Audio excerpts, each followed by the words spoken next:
Welcome back, everybody. We're back to the Daily Shortcut. We've got John and Natasha Oakes for part two. We promised to do it by the pool, but as we were sitting there, the power went out. And so we had to wait until they were back in the Portland area. I was back in Utah. You see, we're not in our beachwear anymore, but equally, we're glad to have John and Natasha back. Just to recap what we talked about in part one, they talked about going through this massive life crash where their businesses fell apart and a lot of difficulties arose, and we were talking about how they were coming out of it. And Natasha decided to go into real estate to give John the opportunity to pursue online business, and they were right in the moment where we were going to ask them about how they were redesigning their life. And right before we get to that, I want to remind you, if you like today's show, make sure you post a comment down below, because when you do, you're going to enter yourself into a contest to win a free copy of one of John's favorite books, Psycho-Cybernetics. So all it takes to win a copy of that is immediately when you're done listening to this interview, post a meaningful comment down below, right down below us here, and then at about 24 to 48 hours after we get done with the interview and we release it, we're going to go ahead and review those comments. We'll find one that's really meaningful, and then we'll ship you a copy of Psycho-Cybernetics directly to your home or business if you win. So with that, why don't you guys talk a little bit about how it is that you were right back down to that moment of crisis. Everything fell apart, and now you're reevaluating everything in your life. How did you go about doing that? Well, it was right about that time that we had to make a really, really tough decision. And in sitting down and actually through multiple sessions of sitting and talking about our current situation and what we wanted to create for the future, we finally came to the conclusion that we needed to let our home go. You know, I told you that it was going down the road of foreclosure. We were in a position where we couldn't even file bankruptcy because, you know, we had assets. We had too many things, the house, the property, the cars, all these different things. And so in order for us to move forward, bankruptcy was not an option at all. So we decided to go ahead and let the house go, which was a really tough decision for Natasha because it was our dream house that we had built in 1999. Wow. It was a beautiful 3,500 square foot home, stucco. We had designed it entirely ourselves and built it on a 4-acre piece of property out in a little bit further out into a rural area near here. And it was a very emotional time, you know, deciding to just let that go, because in order to get on top of that mortgage again, it was going to not allow us to move forward in the direction that we wanted in creating more freedom. So Natasha was just starting out in real estate, really just starting to get some sales under her belt and be able to kind of pay down some of the bills that we had coming in. And I started pursuing what we ultimately wanted was, you know, which was a business that would allow us to operate from anywhere, from a laptop, as long as we had an internet connection. So a complete internet business that was not tied to any geographic location, that would allow us to grow an income with unlimited income potential and not have to work so hard, you know, be able to work part-time and continue to have that business grow. And you want to add anything to that? No. So we went down that road. You know, we let the home go. We actually were fortunate enough to find a buyer for it, and we did a short sale, which means it sold for well under what the mortgage loans were on the property. So the deficit of that, we negotiated with the bank and were able to kind of get them to forgive that. So we got out of that home, you know, pretty much free, and we were moving forward again. We actually moved into a home that we were at the time renovating as a house flip. And so we had to really quick, this house. Yeah, which is the house we're in now. We actually really love this house, but it's a significant downgrade from the home that we were in before, even though we've decided over the last couple of years that we actually really love it here because of the location. But it was tough. You know, it was trying to make decisions, trying to get timing to work out right, where we could get out of that one. The new buyers would take it. We would move into this one and have that be somewhat seamless. And then started pursuing the internet stuff. Well, the name of the game there was that we had to make as much money as we possibly could because, again, we didn't qualify for bankruptcy. So there was no other way. We've reduced everything we could reduce. I mean, we cut out the cable, we cut out anything we could do, but I'll tell you, you know what? It's so much easier just to go out and make more money than it is to try and figure out what to cut, right? It's tough. So yeah, that's for sure. But you had the courage to do both. Tell me, right about this time, you were also redefining your roles, and what I mean roles, like what it is that you were going to do with your life. Talk to me a little bit about that process. Yeah, absolutely. The thing was that we had a young boy at that point, so he was about 3 or 4 years old. And we had talked a lot about, what we wanted for him as far as going to school and the lifestyle that we wanted him to participate in, what we wanted him to experience through that growing up stage. And for both of us, it was really important to be able to spend as much time with him as possible and to be able to really show him the world, so to speak, be able to travel, be able to go places and do things. And so we decided that, that was like a huge motivator for us in creating that freedom lifestyle. And we were willing to do whatever it took to create that because, we both come from entrepreneurial families. And so we knew that, or I should say, we were never very much interested in what society deems as a normal lifestyle. Both parents go to work all day and then come home and don't see their children much, and the kids in school all day. You leave it up to the state or society to educate your children and then hope it goes well.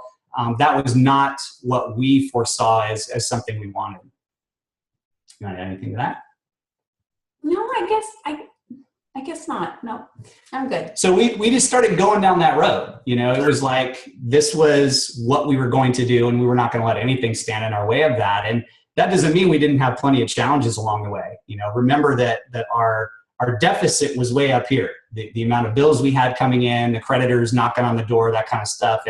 And the income in real estate was still down here. My income in online business was like nothing at this point because I was still trying to get it going. But what we knew for sure was that John wasn't going to go to a job somewhere every day, or we weren't going to have the office that we had bought we were no longer ever going to occupy that again because he didn't want to have to go there and be there all day and be away from the house.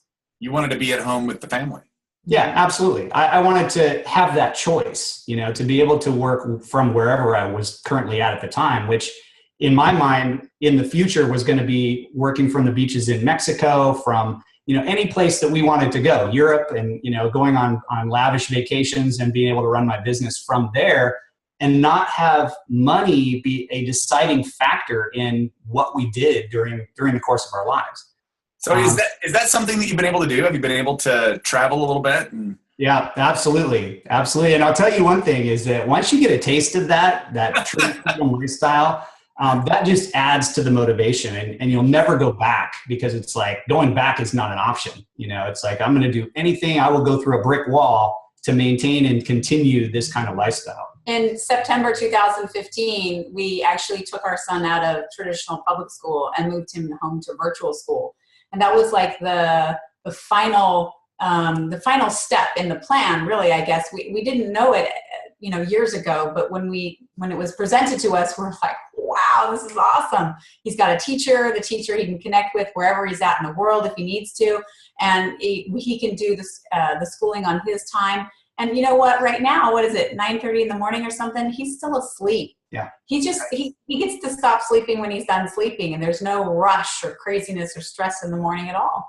Yeah, and we didn't know that was an option prior to learning about it from some friends of ours, and it's been fantastic because it brings that piece right into our ideal lifestyle and what we've been trying to create. So we took him out. We went 3 weeks tour of Europe through 5 different countries. We go to Mexico for a couple of years or a couple of months every year, a couple of weeks every year.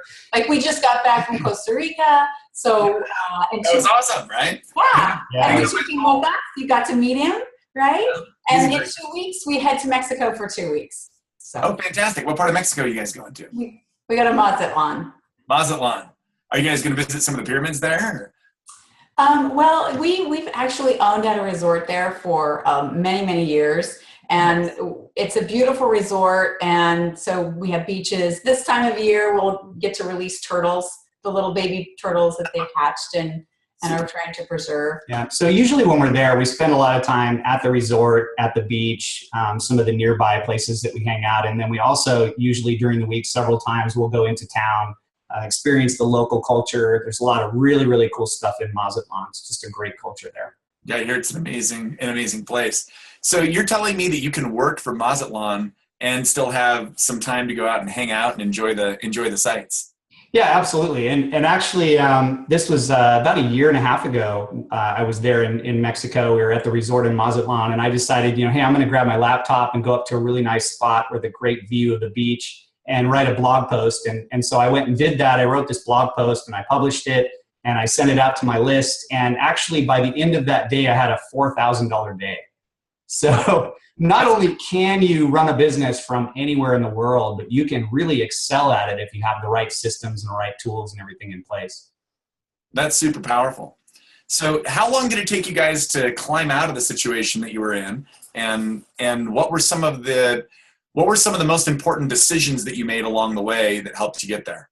It actually only took us 2 years to climb out, which is a pretty deep hole, but so I'll let John talk about what he started doing. And it was a combination, of both of us. Her working really hard in real estate to bring in enough money to start covering the bills was crucial because it took the pressure off of me.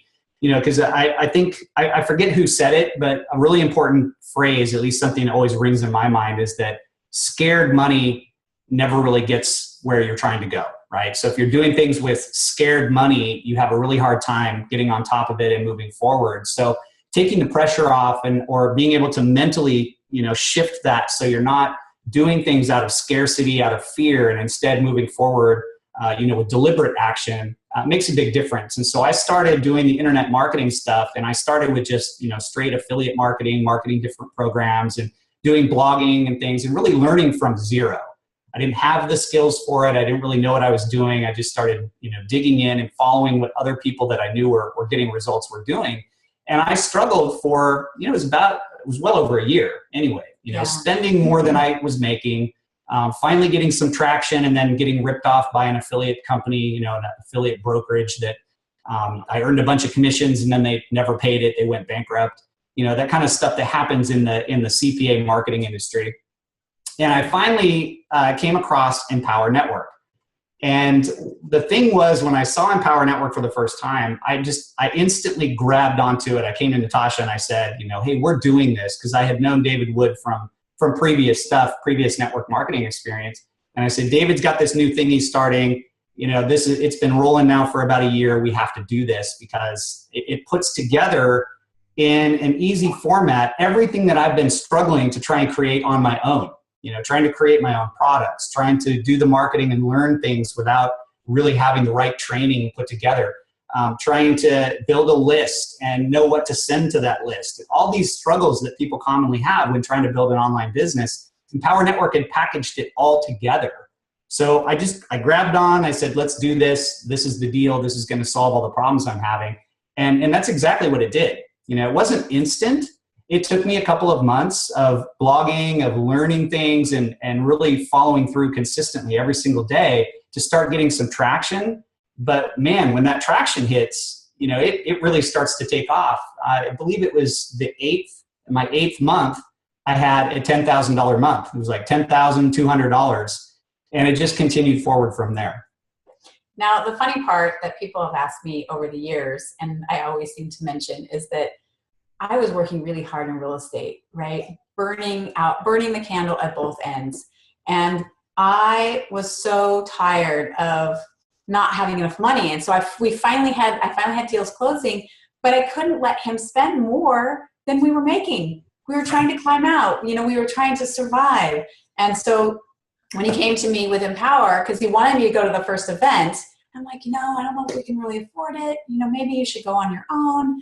No, it just wouldn't be the same without you. And of course, we knew that if I didn't go, I wouldn't be able to participate and find out the flavor, the essence that went on at an event. I would be missing all of that. Mm-hmm. But I said, okay. I said, but you can't, you can do this, because we had sworn off network marketing. And we were trying to do this other thing. But I said, fine, you can do it, but no traffic, right? You can do it, just no traffic. And a lot of people really resonate with that because they're in the same position. But what you need to know is how to run traffic in such a way where you test it in small amounts, not just run $3,000 and lose it, right? Well, just to clarify, what she meant was no paid traffic. Okay, sorry. No paid marketing. She wanted me to do everything with free marketing strategies, which is exactly what I did. The traffic that I was getting, the people that were seeing my offer were coming from my working very diligently at building my social presence on Facebook primarily, YouTube, putting video content out there, just simple little videos where I would learn something and then teach it in a video and put it up on YouTube. And people really grabbed onto that. And then there was a call to action in that said, hey, if you're interested in more of my content, click here. You can go see my blog posts, or, click here and check out the system that I'm using to make money online from my laptop. Cool. So I just want to go back and clarify for those of you that aren't familiar with the idea of what traffic is. It's like he's talking about paid advertising, right? And traffic just means getting somebody to see a web page that you want to get somebody to. But back around to it, because we may have people that are in a different business that are consuming the Daily Show, that are looking for their own way out, and they're looking to build their own story. And I always find huge value in hearing other people's stories. So I thank you for being willing to share some of your pain on the way out of your struggles. But if you had somebody right now who was just starting to climb out of the hole, and they were in a big financial mess, maybe they owe back taxes, maybe they're having to declare bankruptcy, maybe they just have been spending above their limits, they've been draining their savings for a while, and they really need to make that shift into a business mindset, what would you tell them? What's the key advice that you could give them, regardless of the field that they're in, that would help them develop the mindset that would really help them succeed? Well, I think that, number one thing that's really important to recognize is that everybody goes through ups and downs. It doesn't matter whether it's in business or in your life, everybody deals with those catastrophic events that sort of temporarily take you out of the game. But they're always temporary unless you make them permanent. And I sometimes will talk to people who, have years and years have gone by, they had some kind of catastrophic event, and they constantly just relate back to that event that happened in the past and say, well, I'm not where I want to be because that thing happened 2 years ago. And if you allow that to happen and you allow that to be your story, then you'll have a tough time getting out of it. So you have to recognize that, look, I'm stuck in this right now. It's temporary, and I'm going to do whatever it takes to dig out of it. And if that's your intention, then that's what will happen. And then to facilitate that, one of the things that helped me a lot that we talked about in part one is doing visualization. Visualizing yourself as if you've already gotten out of that problem, and how is your life going to look? What are the things that you're wanting to see happen? Feel that enjoyment and that thrill of being out of that catastrophic event. That helps a lot, because the more you visualize that, the more your brain turns on and says, that's where I'm going. That's where I want to focus my energy. Awesome.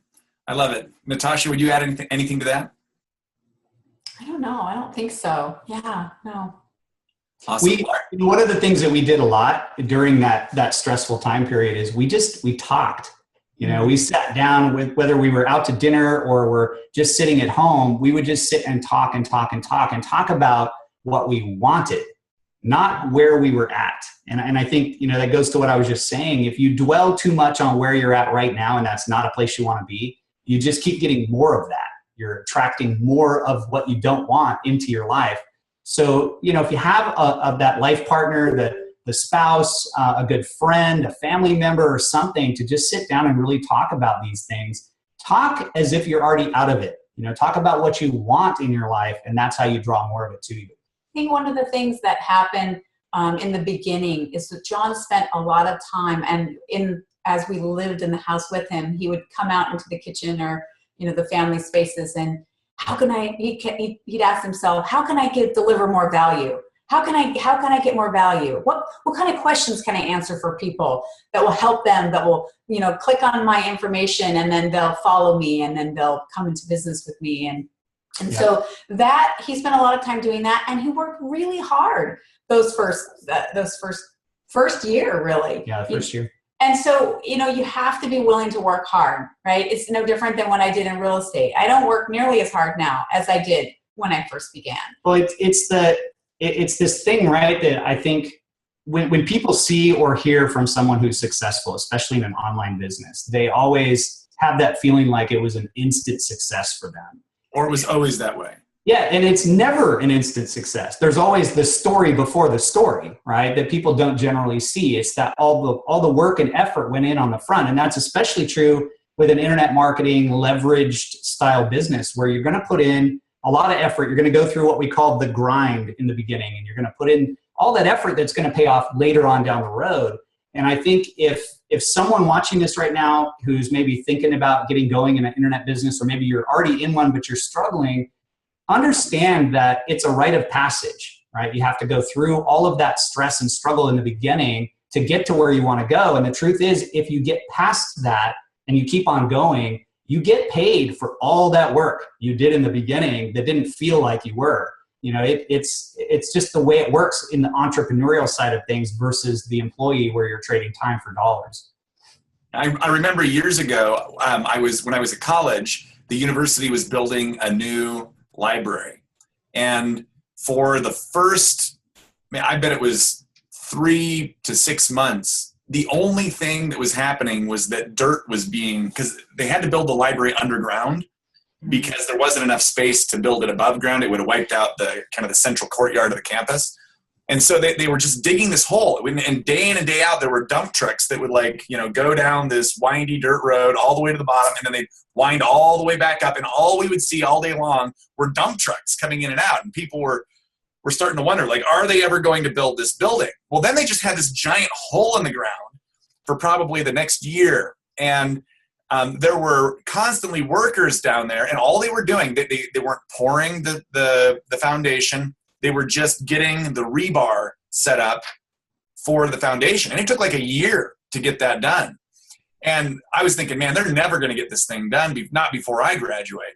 And then it was all set. The hole had been dug, the rebar had been laid, and it was literally at that point, almost an entire floor of the structure went up every day. We're just talking like the scaffolding. And then the main structure. And then they started to, do the finish work on the outside, and really within a couple of months, the whole thing was done. And all that time, it looked like nothing was happening. All they were doing was clearing out dirt and, putting down some rebar, and it was going very, very slow. But in reality, they were laying a foundation for a building, a multi-story building, I think like 4 floors or 5 floors, that went up what seemed like overnight once they started building. And a lot of times, yeah, isn't that a powerful analogy? And that's the way I think it is in almost any kind of business you build, that the structure, the foundation sometimes takes a little bit to lay, and then the building starts to build, and little by little, bit by bit, that thing goes up. And then when it's finally built, everybody goes, holy cow, that was built fast. And in reality, it was the first dump truck moving the first load of dirt out of the hole that started all that. So that's a super inspiring story. I appreciate you guys coming in. We need to transition out for today. Are there any final words that you guys would like to share with the audience that's watching? Really just that it's super important that you build that foundation, right? Focus on that foundation, and don't look at other people that are successful and feel like you've got to compare yourself to where they are now. Instead, maybe dig in and find out what the real story behind the story was with those people that you're watching, the people that are your mentors. Understand that the work has to happen before the results. It's not an instant success with any business, whether it's internet or brick and mortar or any kind. You have to be patient with yourself. You have to understand that there's education and there's learning that has to happen before you can learn to build the skills that create you into that person that's capable of attracting the kind of success you're looking for. Yeah, that's great. Anything you want to add, Natasha? Oh, he took my idea. I think I sent it to him. Yeah. You guys are doing that married, brain beaming thing, right? Yep, all the time. Yeah. Well, I'm glad you guys came on. And what a more powerful way to build daily mindset than to find mentors that you can follow on a regular basis. And that's why we built the Daily Show. We built the Daily Show so that regardless of the business that you're in, regardless of where you are in life, you can get daily motivation and inspiration. And if you like today's show, you'll absolutely love what we have for you built throughout the rest of the daily shows. 5 days a week, Monday through Friday, either myself or my financial mentor, David Wood, my brother, produce a daily show. And sometimes we invite awesome guests like the Oaks, and we're so glad that they came on. But daily, Monday through Friday, you can get 10, 15, 20, 25 minutes of inspiration, motivation. Sometimes we're into techniques. Sometimes we're into mindset stuff. I tend to do a lot of mindset stuff because that's my business. And we're just here to lift and build you. And if you want to get more of these messages, all you got to do is right below me here, you're going to see a field to enter your name and your email address. Make sure you enter in a name and the email address where you actually want to get emails. This would be like one of your good email addresses. And then click the button below. When you do, you'll get access to the daily show. And if that's all you got, that'd be awesome. We'll literally email you out every time we produce a new daily show. I think that we do those daily shows right around, 9 or 10 in the morning. They're released every day. And it's fantastic content. In addition to that, you get a couple of bonuses. First bonus you get is you'll get a PDF transcript of today's interview with John and Natasha.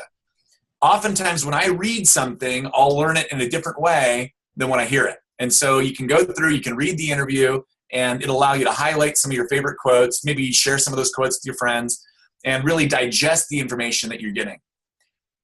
In addition to that, you'll get an MP3 so you can listen to it on the road. And then also, I've got a 50-minute bonus training. It's an audio that teaches you how to use affirmations to program your mind for success. It's a recording that I regularly sell. Last night I did a presentation here in my office, had a couple people buy it.